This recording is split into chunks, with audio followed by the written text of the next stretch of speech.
ও হিন্দুয়ালি নাম কইয়া হরে কৃষ্ণ কৃষ্ণ কৃষ্ণ হরে হরে সেইগুলো কইতেছে। এই জন্য আমি ওর হিন্দুয়ালি কতগুলো প্রথা আমি জিজ্ঞাসা করছি এবার হিমশিম হয়ে গেছে। এরপর কিছু তুই সত্য কথা বল, সত্য কথা বলে তুই বাঁচতে পারবি, তখন কয় আমি মুসলমান।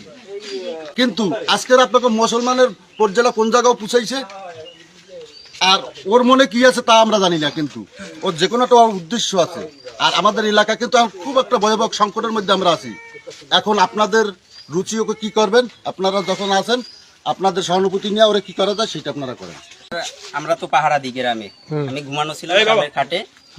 এখন আইসা বলতেছে আমি ফরিদপুর গণেশ পাগলের বাসা থেকে আসছি, আমার একটু সাহায্য করেন, হরে কৃষ্ণ হরে রাম, মানে তো ধর্মীয় হিন্দু ধর্মীয় যা আছে সব দিয়ে শুরু করছে। তিলকের ফোঁটা তো দেখতেছেন। এরপরে আপনার আমার মা 10টা টাকা দিয়েছে, আমার বড় ভাইয়ের বৌদি উনি চাল দিয়েছে, টাকা দিয়েছে। এরপরে একটা মানুষ সকালবেলা আইসে একটু চা দিয়েছে। এখন চা দেওয়ার পরে এরপরে মানে তার মেয়েরে কইতেছে তুই ভাত খাইতে, তাই আমারে দেবেন না, শুরু করছে আমারে দেন। এরপরে আপনার সে করছে কি চা দিয়েছে, চা মুড়ি দিয়েছে।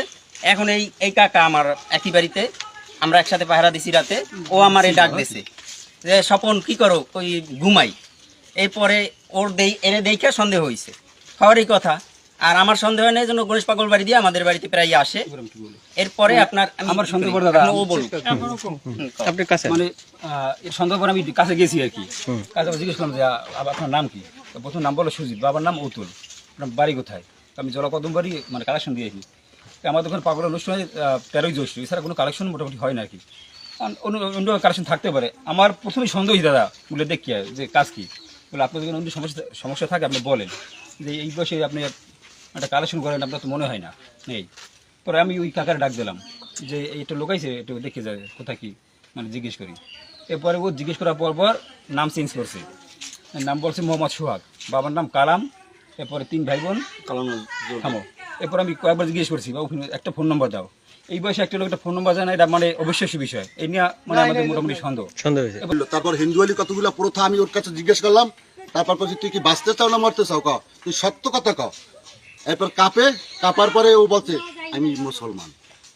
মোহাম্মদ সোহাগ, আমি সাইসেন্তে খাই, সেই হিসেবে আসছি, আর কিছু না বলবো। পাগলের নাম বলেই আমি সাইসেন্তে খাই, গণেশ পাগলের, আমি মুসলমানের সন্তান, গণেশ পাগলের নাম ধরে খাই। সেই কারণ আমার ভুল হয়েছে, আমি আল্লাহর কাছে ক্ষমা চাই আপনার কাছে। তোমার নাম কি? মোহাম্মদ সোহাগ। বাবার নাম? মোহাম্মদ জলিল শিকদার। বাড়ি কোথায়? বাড়ি উজিরপুর থানা, গ্রাম কেশবকাঠি। কেশবকাঠি। জি। আচ্ছা, তাই এটা কতদিন পর্যন্ত তুমি এই ব্যবসা করো? আমি ছোটো থেকেই ধরতে গেলে। ছোট থেকেই? প্রতারণা করেন কেন? প্রতারণা না বাবু, আমি সাইসেন্তেই খাই। প্রতারণা তাহলে এই যে গণেশ পাগলার নাম কইয়া যে তুমি টাকা উঠাও, এটা কি ঠিক না, এটা আমার ভুল। তাই ছোটবেলা থেকে এরকম করো তুমি? এবারে আমি দাদা একটা জিনিস শুনলাম যে আপনার খাবারের সমস্যা থাকে বলেন, আপনার খাবার দেওয়া হবে, তাহলে অন্য কোনো উদ্দেশ্য থাকলে বলেন। কারণ আমরা রাত 4টা পর্যন্ত পাহারা দিছি, এরপর আমরা সবাই ঘুমাইছি। আচ্ছা, পাহারা ও এলাকায় পাহারা চলে। দেশের অরাজক অবস্থার আচ্ছা আচ্ছা শোন, এখন ওরে আপনারা দেখছেন কখন? এই খুব ভোরেই আর কি। আমি ওর উদ্দেশ্যে গেছি, ওর কাছে যে ওর সাথে কথা আছে এই উদ্দেশ্যে। আর এর ঘরে ওর বৌদি আছে, মা আছে, সবাই মানে খাবার দাবার দিচ্ছে আর কি, আর কথাবার্তা বলতে থাকে। তো দরজায় দাঁড়াবার পর আমার মানে চেহারা দেখে সন্দেহ হয়েছে, কিন্তু ওর চেহারা দেখে আমার সন্দেহ হয়েছে। আচ্ছা, আপনি এখানে আসছেন কবে?